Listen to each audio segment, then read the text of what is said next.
Good morning, class. We started looking at section 2.6 last time, and we covered a lot of bases. We finished most of 2.6, so we're going to quickly recap, and we're going to move on from there. So, limits at infinity, horizontal asymptotes. The definition basically refers to what is called the end behavior if it happened to go to a specific limit, okay? Vertical asymptote was discussed again, okay? Then the process of finding the horizontal asymptote is to divide by the highest degree term in the denominator in the case of a rational expression. And of course, we have infinite limits at infinity, the end behavior when you don't have horizontal asymptotes. Then all of these questions were discussed. The first one, we divided by t squared, the top and the bottom, the second one by t. And the third one required multiplication by the conjugate. We went through this page again. The first one you plug in, it works out. The second one by the highest value in the denominator is e to the power of t. Part C requires factoring, and finally you divide by the highest degree in the term in the denominator, which happened to be x, or x to the power of 1. I believe this is the last page we did. Am I correct, class? Could somebody confirm that? We did this as the last page and it's posted. Yeah, Professor, this was the last page we did. Thank you so much. I appreciate it, Zainab. Okay, so in short, in this page, what is interesting for everybody to see is what's happening over here, down here, okay? And the fact that square root of x squared is not equal to x. So what is it equal to? Absolute value of x. And therefore it's x if x is larger than or equal to 0, and negative x if x is less than 0. And this is the only reason you pay attention to that is when x approaching negative infinity, class, okay? If it's not, you don't have to worry about that. Now, of course, if you wrote absolute value, the square root of x to the power of 4 is absolute value of x squared is correct, and if you drop the absolute value is also correct, because if you notice now, this exponent is even. So that's fine if you don't put an absolute value. But this one has the exponent which is odd. And that's why when you look at this question, whether we are dealing with x squared that comes out as x or x to the power of 6 that comes out as x cubed, when it approaches negative infinity, then you want to pay attention to that. If x is approaching infinity, there is nothing to worry about. So we are going to move on. This is the synopsis of what we covered. Okay, so you really want to spend a little bit of a time on this to make sure you have mastered. Okay. We want to find the following limits. Starting with this one, we use the limit laws. We separate them into two pieces, the first piece and the second piece. Okay. I hope you realize that the first piece, if you plug in, okay, because it's infinity, e to the power of negative infinity, this guy goes to 0. It's not a problem. But in general, sine or cosine, it doesn't matter, cosine of x or cosine of 3x or 10x. When x goes to infinity, it oscillates. So this piece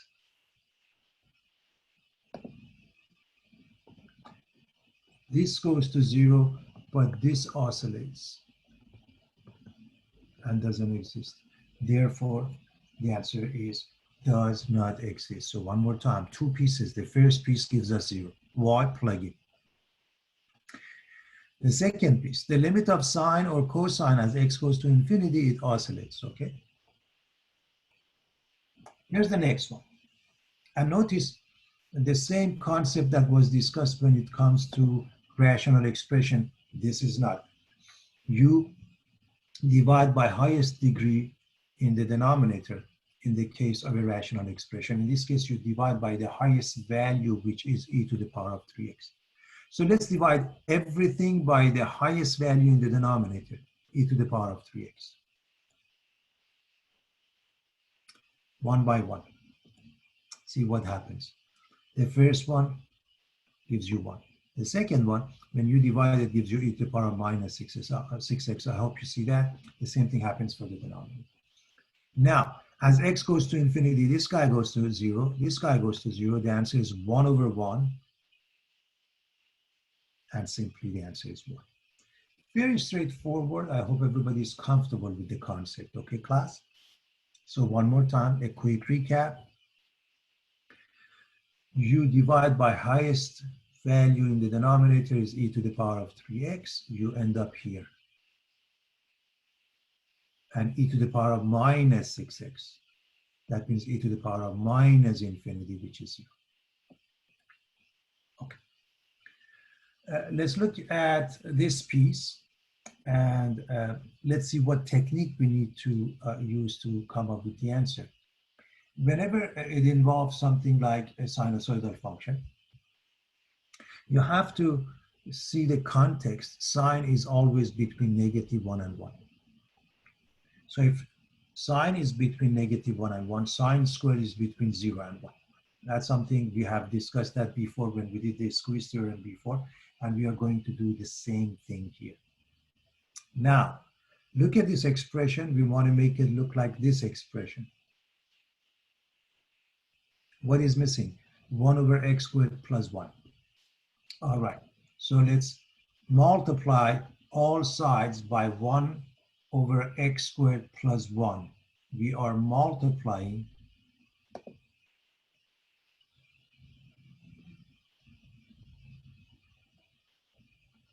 all sides by 1 over x squared plus 1. The left side 0 gives you 0. The middle side, that becomes the denominator, the right side the same. And now it's a very straightforward squeeze theorem. You take a limit of 0 as x approaches infinity is 0. You take a limit of the right side as x approaches infinity is 0. Okay. And the middle function by the squeeze theorem becomes also the limit 0. Now, what do you have to do? You have to go through the process. And when you say this is 0, you have to mention the name of a theorem. ST for short, or squeeze theorem. I hope it's clear to everybody. By squeeze theorem, everybody. Okay, very straightforward. Okay.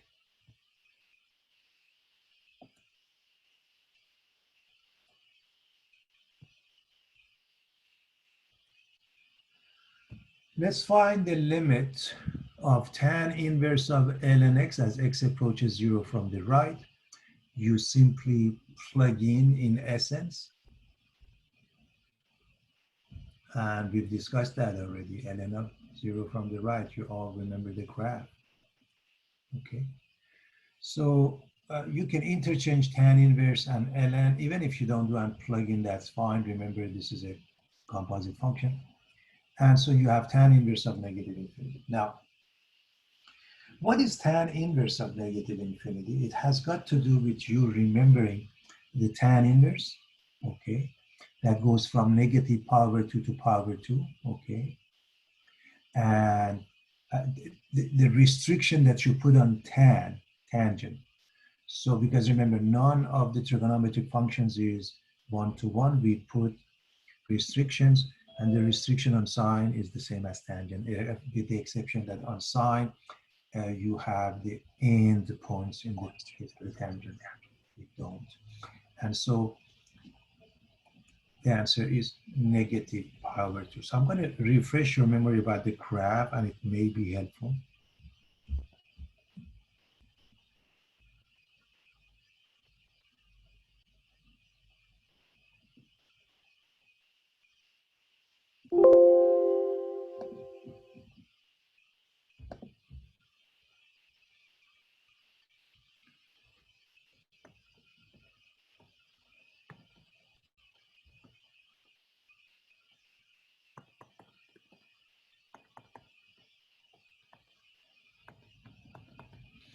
This is the graph of y equals tan x, okay? X equals pi over 2, x equals negative pi over 2. So I hope you see that this portion, if you can use a different color, going down here, right? Towards negative pi over 2. So that's how this answer is the correct answer, because we remember the graph. That's one way to look at it in case. However, I am hoping that it's one of those common arcs, if you will, okay, that everybody remembers that this is the case in the case of a tangent, okay, where tan inverse of negative infinity is negative pi over 2, or remember tan of pi over 2 is infinity. That's one way we looked at it in trigonometry. Tan of negative pi over 2, okay, it's negative infinity. Let me write those, they may be helpful. Let's see. So recall, we say tan of pi over 2 is infinity. Okay, this is bleeding when I use this pen, sometimes it acts up. And let me put it down here, tan of negative pi over 2, it's minus tan of pi over 2. Remember, tangent is an odd function. So negative. That's another way of looking at it. I wanted to make sure that we are comfortable with the concept. So let's quickly move on. All right. In this example, we want to find the asymptotes. And even if you use the old method using, pre-calculus is fine. But as far as the definitions, we can go with the definitions. If you recall the horizontal asymptote, we take the limit as x approaches positive or negative infinity. We look at the degree of the numerator and the denominator happen to be the same. Okay, they're the same. And so therefore,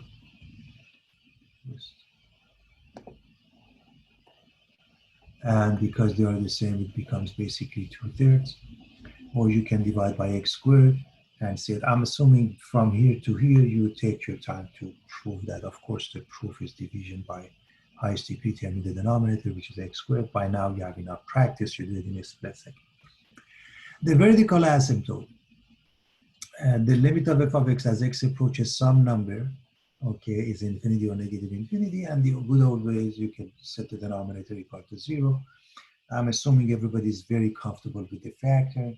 When you factor, you get from here x equals 1/3, from here x equals -1, and everybody is happy, pretty straightforward. So finding the asymptotes should not be a big deal. Finally, if we are given a vertical asymptote as x equals 1 and the second one as x equals 3, with the horizontal asymptote as y equals 1, what would be the rational expression or function? Again, there are really infinitely many ways of writing them. Just as an example, okay, if you have a fraction, okay, x equals 1, that means in the denominator you have x minus 1. Okay, so let's actually do it this way. So let's call it f of x or g of x or h of x or whatever we call that, okay. So x equals 1 gives us x minus 1. X equals 3, x minus 3. Because the horizontal asymptote y equals 1, and I hope you see the degree of the denominator is 2. It's x squared minus 4x plus 3. So you need the x squared at top. Now, what is the coefficient? Let me use it. What is the coefficient of x squared in the numerator? Because y equals 1, it's just 1. But let's say y was 5, you would put 5. Okay, so this is one way to come up with the answer. Now, if I put 10 in the numerator, if I put x squared plus 10 in the numerator, it works the same. In other words, if I said this is not the answer, this is the answer, that works fine. Okay, just as an example. Okay, so this is one possibility. All right, so I hope it's clear to everybody. We are going to move on to the last question. Could somebody be kind enough to read the question for us, please, class?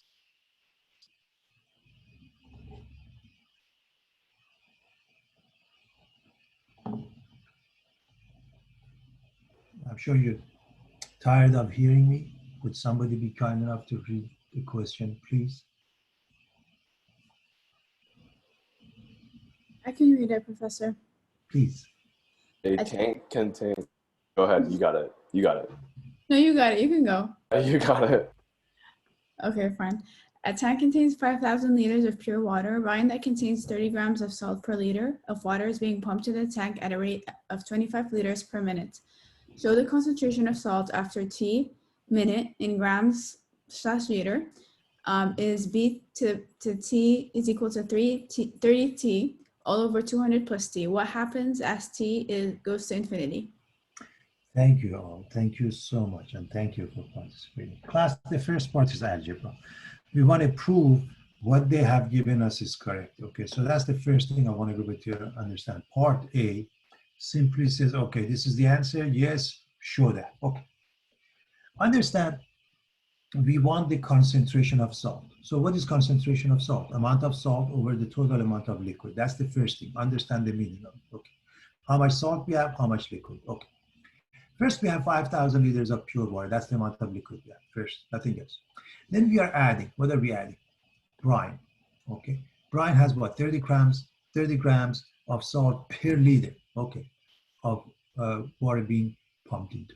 So at a rate of what? 25 liters per minute. So just for the sake of argument, after 1 minute, we are adding 25 liters of brine, and for each one is 30 grams. So we are adding 25 times 30 grams of salt, and we have added 25 liters of liquid. After 10 minutes, we have added 25 times 10 liters of brine. That will be added to the amount of liquid. And 25 times 10 liters has what? Times 30 grams of salt. Okay. Now do that with T. After T minutes, we have 25 times T liters of brine. And multiply that by 30 grams. That would be the salt. So I hope it's clear as to how we arrive at this. And so the amount of salt is 25 T times 30, and the amount of liquid is what we have added plus the original amount. So that's the answer. So we justified it. Clearly, there is a common factor of 25.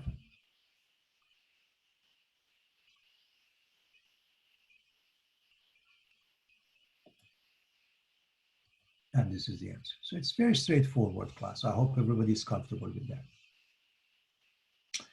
Finally, what happens as t goes to infinity? Take a limit. Now, this is a very simple limit. You divide the top and the bottom by the highest degree in the denominator, which is t. So when you divide by t, I hope you see you end up with 30. So it's a very simple, process to calculate this. What I'm interested in is to explain what's the meaning of it. And I hope everybody pays attention to that concept, okay? That concept being the following. What happens in the long run? No matter how much water we have, since we are adding brine non-stop, if this thing continues indefinitely, the amount of pure water in a matter of comparison to the amount of brine is nothing. It basically peanuts, it goes away. Therefore, eventually this becomes pure salt. If you add enough brine that the original amount of water, which was 5,000 liters, which is a lot, that's nothing compared to that, this is what happens.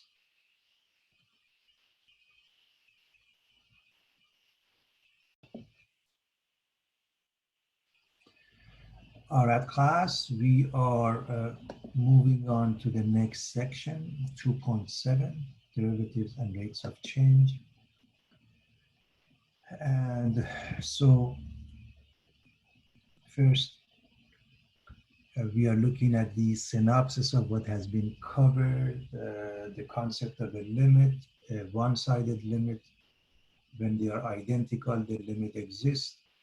Horizontal asymptote, vertical asymptote, squeeze theorem, the IVT or intermediate value theorem. So this is the synopsis of what has been covered, just to refresh your memory about the previous topic. And now 2.7, derivatives and rates of change. What I want you to notice here is that as you look at this top here, they are all rise over run class, slope of a line known as a secant line. So look at this curve. We have 2 points P and Q. We connect them. This blue line is called the secant line. Okay. How do you find the slope of any line? Rise over run. Okay, so writing it in that format also.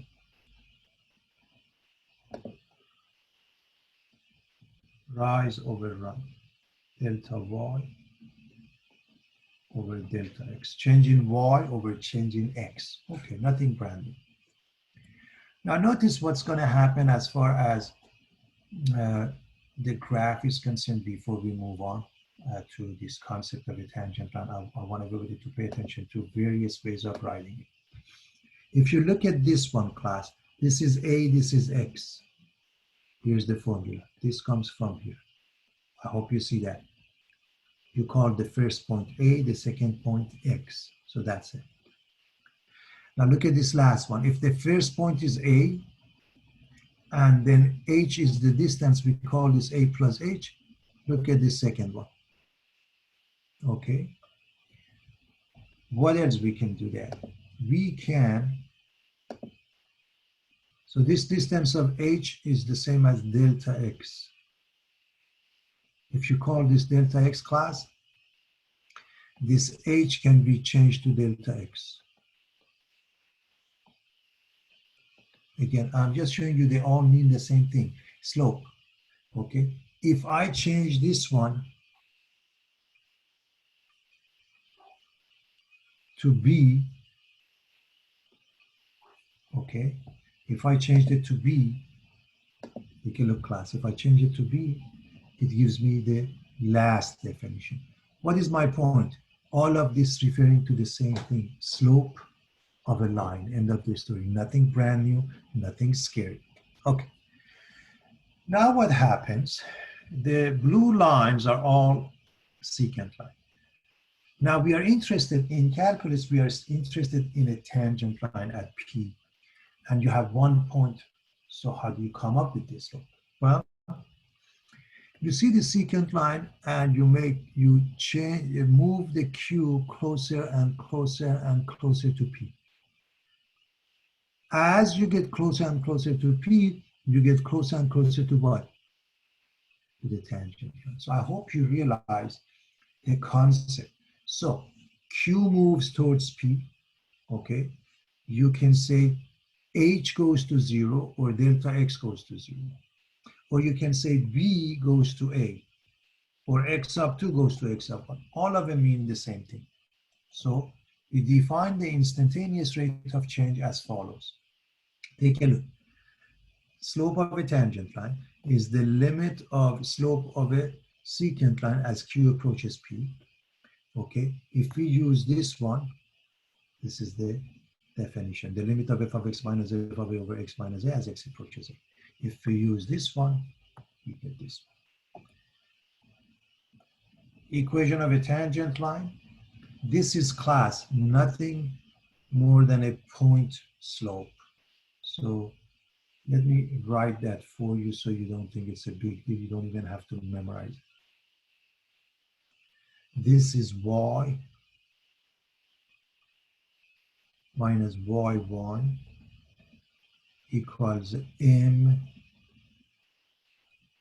times x minus 1. It's the same good old point slope that you know, class. There's nothing brand new. You don't even have to memorize that. F of a is y sub 1, f prime of a is m, and a is x sub 1. So we are simply repeating the formulas here. And this is m of tangent line, or f prime at a. Okay, very straightforward. By the way, that rise over run, anyhow you write it, it's known as a difference quotient class. I hope you remember that. And what we did in pre-calculus to simplify the difference quotient. So you can, when you want to take a limit and find the derivative, you can simplify the difference quotient and then put it into the limit and finalize the job. Now, we have blown up the previous graph just for the sake of argument so everybody can see. Now, this distance of delta x, I want you to know it's really very small, but we are blowing up the graph so we can see that. So the idea is that Q gets closer and closer to P. The average rate of change, M of PQ, the instantaneous rate of change, slope of a tangent line, okay? So when you have 2 points, you can find the average rate of change of y with respect to x. If you have 1, it's the instantaneous. So these formulas are the same thing, class. In this case, delta x is approaching 0. In this case, x is approaching a. In this case, x sub 2 approaching x sub 1. In this case, h approaching 0. I'm putting various formulas in case you're exposed to it. They all mean the same thing. Finally, f prime of a is the derivative function. I hope everybody's fine with that, okay, class? So let's go look at an example. It's a very straightforward question. We want to find the average rate of change of f of x from 2. Now, the first thing I want you to notice, this, the moment you have 2 points is average rate of change. And in this case, class, you're dealing with algebra. So basically use that. It's very straightforward. I'm going to assume you can do the algebra nice and easy. So we are looking at f of b minus f of a over b minus a. We are looking at y sub 2 minus y sub 1 over x sub 2 minus x sub 1, whatever you want to call that. Plug in 4, plug in 2, do the math. I have no problem with that. That can be done in a split second. You have done this many times before. What about the instantaneous rate of change? There are 2 ways to do that. You stick with one of them. This is more common. That's why I'm going to use that. I'm going to show you also the second method, class. Again, for practice, you don't have to do it both ways. So what is A? Notice in part B, we have only 1 point, and that's the difference, and that's what makes it instantaneous. So even if they don't mention average and instantaneous, when you have 2 points, it means average. When you have 1 point, it means instantaneous. So A is 4. Now, I hope you see that this is the only calculus step, writing it in this fashion. This is your calculus step. Now, all is algebra. What is f of 4 plus h? Put 4 plus h into this. I'm going to assume you can do that, 4 plus h. And then 4. Okay. Now, as far as f of 4 is concerned, you can calculate it, or you can use it. Remember, f of 4 was calculated here, 16 minus 12, which is 4. So you could write it just here because you've already done that, or I'm showing you it. I'm assuming everybody remembers the basic algebra and the fact that a plus b squared is a squared plus 2ab plus b squared. And for that, we should know that 4 plus h squared is 4 squared, which is 16, plus 2 times 4 times h, which is 8h plus h squared. So you need to know that, okay? And so what happens, most everything cancels out, okay? So 16 and negative 16 go away, negative 12 and 12 go away. You have 8h and negative 3h, they give us 5h. 5h. So you have, let's just write this. Okay, you have 5h plus h. So I hope you see it's all algebra, you're simplifying, okay? And so you drop the common factor of h, you're left with 5 plus h, you take a limit and it becomes 5. Very straightforward. I hope everybody is comfortable with that, okay? All right. Let's do this second method quickly, just for practice class. You don't have to do both ways, okay?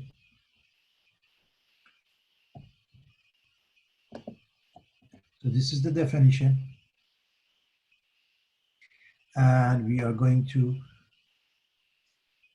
write f prime of a. What is a? A is 4, everybody, right? Equals to the limit as x approaches a, which is 4, f of x minus f of a, which is 4, x minus a, which is 4. So I hope that's straightforward. Now this is equal to the limit as x approaches 4. The denominator is x minus 4. The numerator was x squared minus 3x, that's f of x. And remember, f of 4 was calculated as minus 4. Now, the hint I have always given you is this. When you have 0 over 0, and by the way, when you calculate this, you always have 0 over 0, sometimes infinity over infinity. The 0 in the numerator is not a problem, the 0 in the denominator is, so you have x minus 4. And you're hoping that will drop, and so the top should have a factor of x minus 4. So you can even start with that, hoping that you have that, okay? And it becomes very clear that you can write x plus 1. They cancel each other, and they give us the limit as x approaches 4 of x plus 1. Notice I'm not losing the limit sign yet. Now that I'm plugging in 4 plus 1 equals 5, the limit sign is gone. And that's important for everybody to pay attention to. When do you lose the limit sign? Okay, class? Whenever you plug in, not anywhere in between. Okay? All right.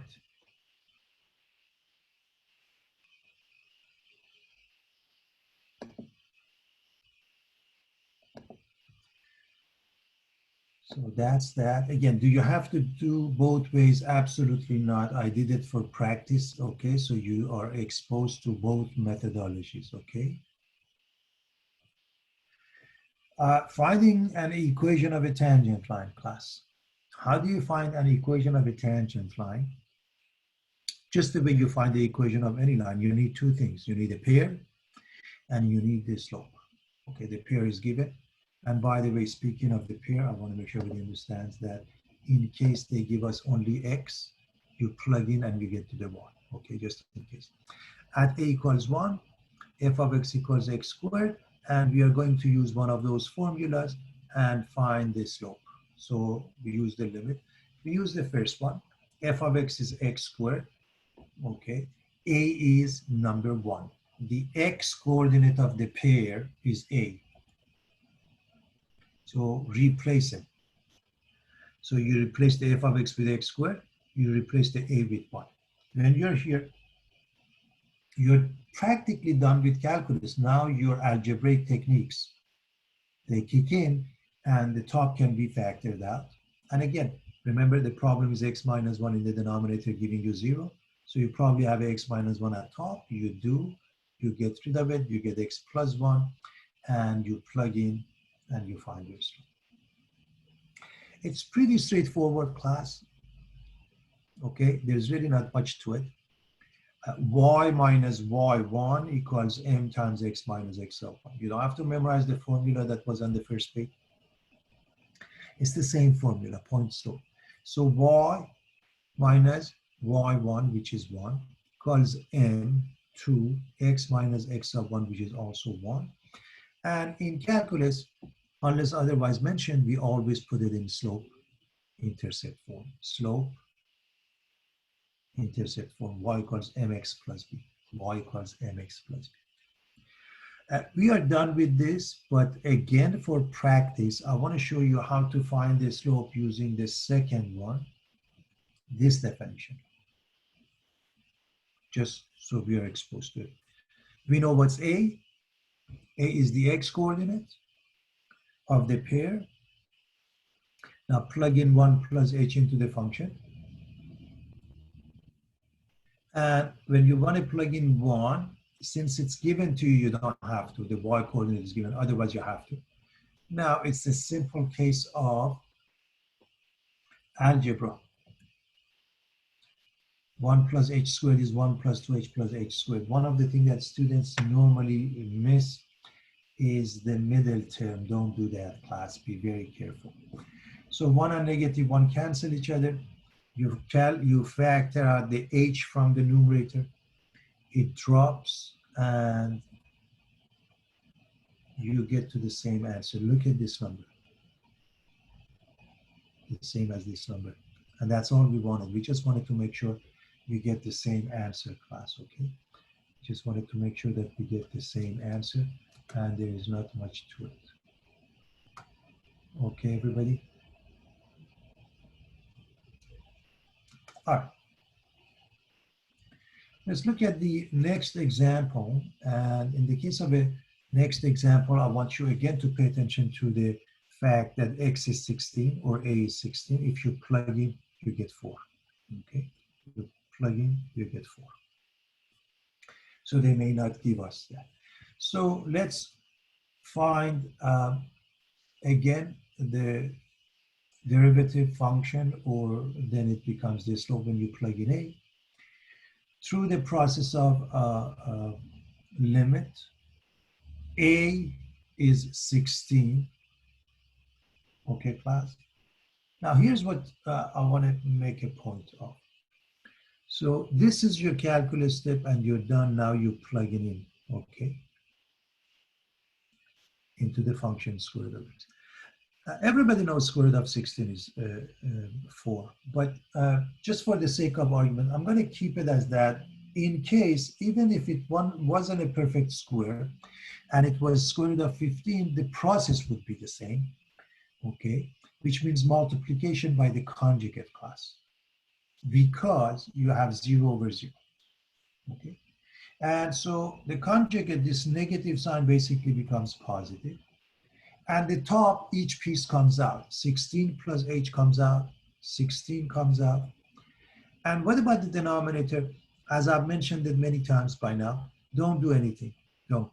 Just write it as a product, because the 0 in the numerator is not a problem. The 0 in the denominator is, you're hoping it drops, and it does, because 16 and negative 16 cancel each other everywhere. Okay, 16 and negative 16 cancel each other. And then you have h and h cancel each other. And that's important, that you pay attention to why you keep the denominator intact. Okay, and so now, notice, class, if you plug in 0 instead of h, this becomes 16. Square root of that is 4. This is 4. They add up to 8. So 1 over 8. Now, y minus y1 is m times x minus x of 1. Y minus 4 is 1 over 8 times x minus 16. I'm assuming everybody can do this. The only thing I want to add here, okay, let me just quickly write. I'm assuming you have no problem with fractions, okay, class? So this is 1 over 8 x minus 1 over 8 times 16 over 2. Then you move the negative 4 becomes positive 4, and that's what you do. Now, here's the important thing I want everybody to remember. It is extremely important, and that is the following. This pair belongs to the original function. So if I put 16, I should get 4, and I do, of course, right? This pair also belongs to your tangent line that you just found, right? That's the meaning of a tangent line. So it should satisfy this one. So put number 16 here, assuming your slope is right, because this doesn't show that slope is right. It shows that you came up with the correct equation of a line given this slope. So if you replace the x with 16, you get 1 over 8 times 16, which is 2 plus 2, 4. Make sure you check the pair with the resulting tangent line. That is really a good strategy to check your work. Okay, class? I hope everybody is clear as to what I just mentioned.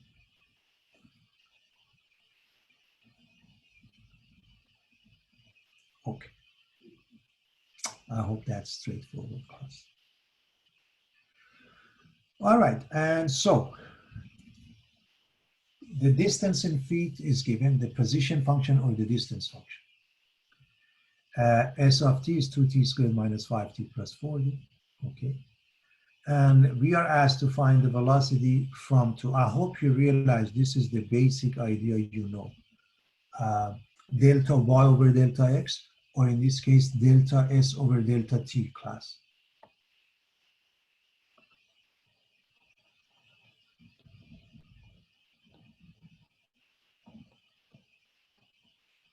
Delta s over delta t, change in distance over change in time. What is that? Average velocity.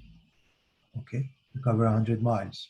Over the course of 2 hours, your average speed is 50 miles per hour, average velocity. Okay, there's a difference between velocity and speed, class. Okay, velocity is a vector and speed is a scalar. In any event, plug in. What do you plug in? 4 and 2. So plug in 4 gives you an answer, plug in 2 gives you an answer, and this is a very simple case. What are the units? Units of the numerator, delta S, that means in feet, change in distance, over the units of the denominator, delta T, the change in time, that means seconds. So I hope everybody's clear how we arrive at the units. Okay. Now, what is the instantaneous velocity? Okay. Even if it doesn't say instantaneous, it just gives us 4. So plug in. And A is replaced with 4. And now you plug in 4 plus H and then 4. By the way, 4 was already done here and 4 is 52, just for the sake of it. So if I put 4 plus H, I get 2 times 4 plus H squared minus 5 times 4 plus H plus 40. This one I could have written, this part I could have written just the number I had here, 52. Okay, so we don't need to do that in case. Now, I'm going to quickly write at top of it what we have. This is 4 plus H squared, class. So this is, let me see where I want to put that, so I write all of this for you. Okay, so this one, 4 plus H squared is 16 plus 8H plus H squared. Now we are going to multiply it by 2, we get 32.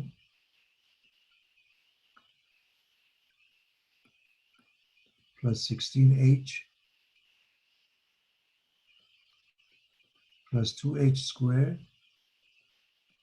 minus 5 times 4 is minus 20 minus 5h plus 4d, and then minus 52. So everything cancels out with the exception of 2h squared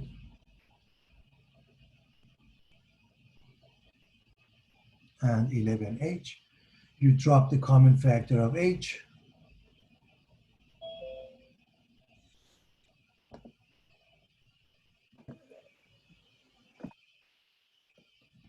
and now you replace the h with 0, you get 11 feet per second. I hope it's clear to everybody as to how we arrive at the answer. It is a simple process, most of which is what?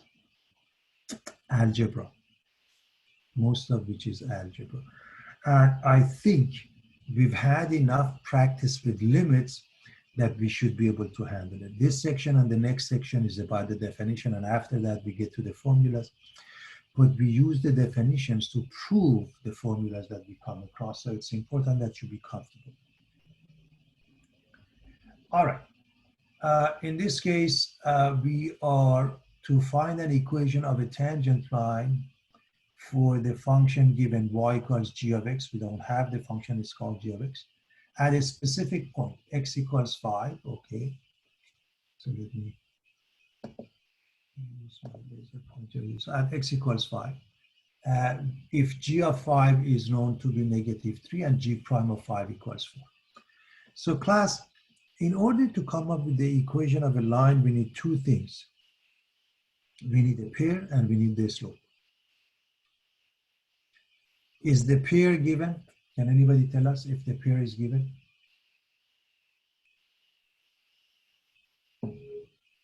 Anyone? Is the pair given?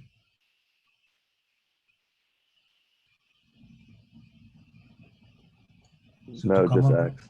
go ahead, please, one more time. No, just X. It is given, Ethan. Can we, everybody, can we think about how we can figure it out? The pair is given. My bad. It's -3 and 5. 5 and -3. So the pair is given. Very good. 5, then x is 5, y is -3. So the pair is given. Very good.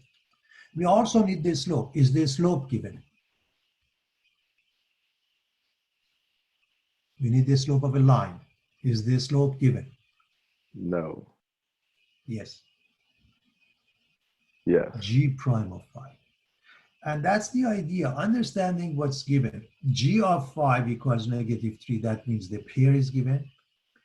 G prime of 5, that's M, the slope is given. We are practically done. I assume you can finish it. Y minus y1 equals M times x minus x of 1. And you come up with the answer. And again, just check the pair. If you plug in 5, did you get -3? Okay, so that's how the checking happens. That's a good idea, assuming you have the slope correct and the pair. Put it into the resulting equation, making sure that this works. So this was sort of, you know, a twist of a work to see what's given, understanding the concept. G of 5 equals -3, we have a pair. G prime of 5 equals 4, we have a slope at x equals 5. At x equals 5, that's what G prime of 5. If it was G prime of 10, that doesn't mean we have the slope of a tangent line. We do have a slope, but we have it at 10. Having said that, let's look at this situation, okay? The tangent line at a pair 4, 3 for some function, y equals f of x. Here's the tangent line at this point. It passes through one more point, 0, 2. Can you come up with f of 4 and f prime of 4? What do you think, class? Can we come up with f of 4? Let's think of f of 4 first. Can we come up with f of 4? Anyone?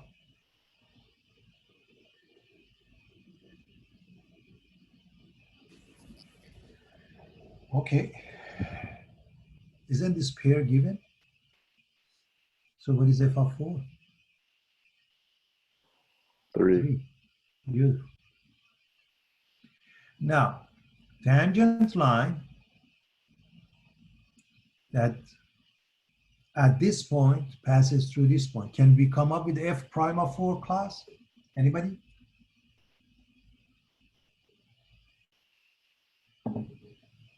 Yes, we can do that by subtracting both y's and over both of the x's. Thank you so much, Joseph. You have 2 points, find the slope. First of all, f of 4 is 3. Secondly, you have 2 pairs, find the slope. And that's the answer for f prime of 4. So this is not a difficult question at all. It's, the purpose of that is for us to think as far as the meaning of a tangent line is, slope of a tangent line, and the pair that is involved here, x comma y. Okay, I hope everybody is comfortable with this. This is pretty straightforward, I hope. Okay, all right. We are going to go to the next example and the last example for today. Okay, before we do that, I hope everybody is comfortable with this page. It's something to think about, okay, class? Something to think about. This page, we are given the limit. The limit is given.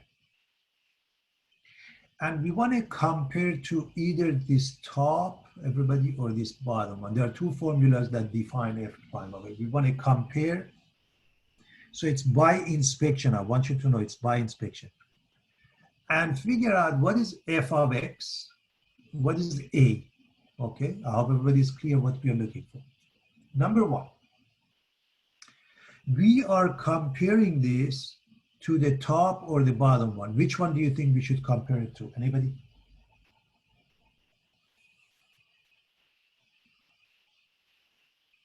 Should we compare it to the top formula, the limit of f of x minus f of a over x minus a as x approaches a, or to the bottom formula? Limit Bottom of formula. Bottom. Good, good. That's all we want to first figure out, which formula we are comparing. Good.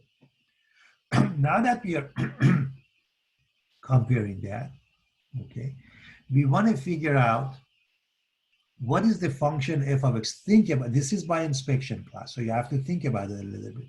What function do you think we have, and what is the value of it? And by the way, sometimes it's really not unique, but we are interested in the easiest way to answer this.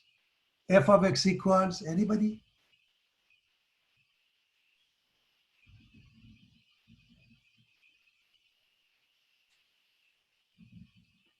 Square root of x. Beautiful, beautiful, beautiful. And what is a?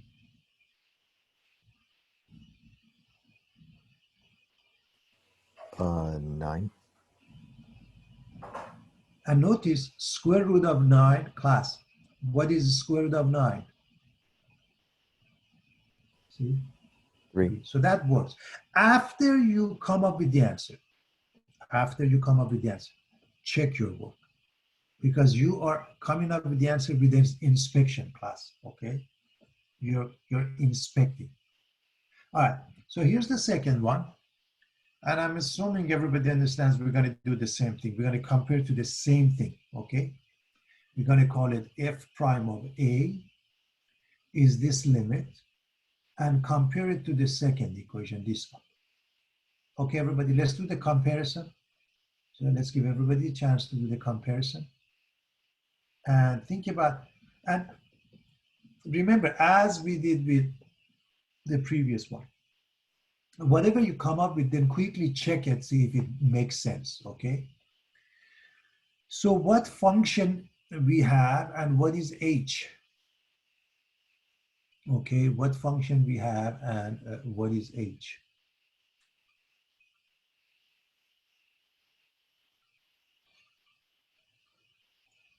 Any ideas? Cube root x.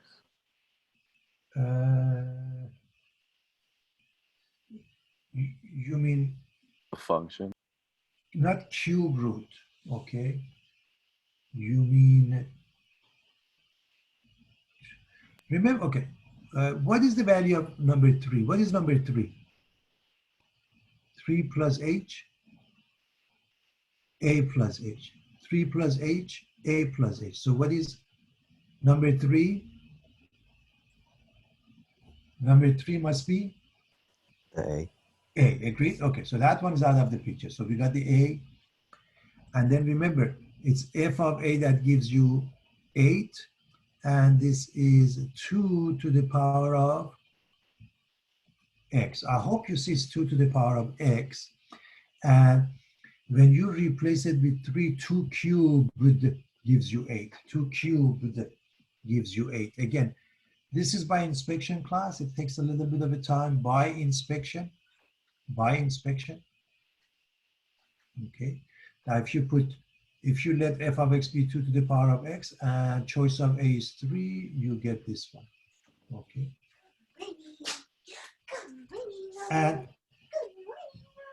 again, we are going to compare it with the same thing, class. Now, can you compare and come up with the answer?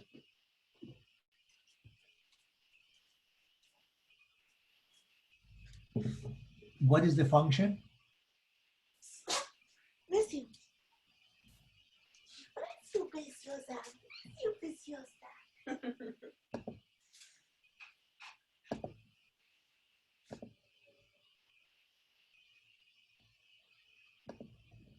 Okay. Any ideas? When you compare, first easy, a plus h, class a plus h is minus 2 plus h. Do you see that? A plus h is minus 2 plus h, right? So a must be what? A must be negative 2. And then you have e to the power of negative 2 plus h, that must be e to the power of x. So I hope it's clear. So you're looking at e to the power of x as the function. And this is e to the power of negative 2, that works. This is a plus h. This is minus 2 plus h. H minus 2 plus h, okay? All right, the last question, class.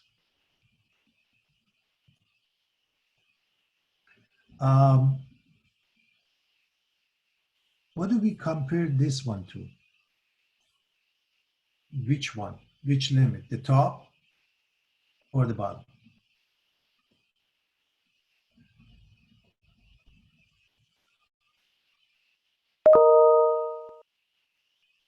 Top. Clearly, we compare it to the top. That's absolutely right.